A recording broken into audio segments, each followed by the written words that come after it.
আমাদের বিরুদ্ধে আরো অনেক অপপ্রচার। বলা হয় যদি জামাত ইসলামী বা 11 দল ক্ষমতায় যায় তাইলে জামাত কওমি মাদ্রাসা বন্ধ করে দেবে। নির্জলা মিথ্যাচার। কওমি মাদ্রাসা আমাদের হৃদয়, আমাদের কলিজা।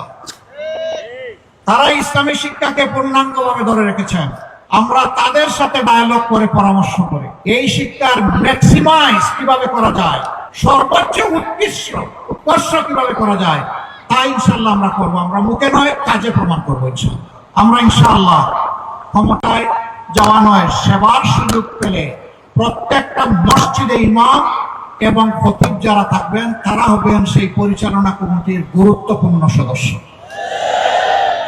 কারণ তারাই বুঝবেন একটা মসজিদের মর্যাদা কিভাবে সবচেয়ে উপরে তুলে ধরতে হয়। তারা সম্মানের সাথে সেখানে ইমামতি করবেন। ইমাম মানে নেতা, তিনি পাবেন নেতার মর্যাদা ইনশাআল্লাহ। যিনি নামাজের ইমাম, ইনশাআল্লাহ সেই দিন ঘনিয়ে আসবে, তারা হবেন সমাজের ইমাম।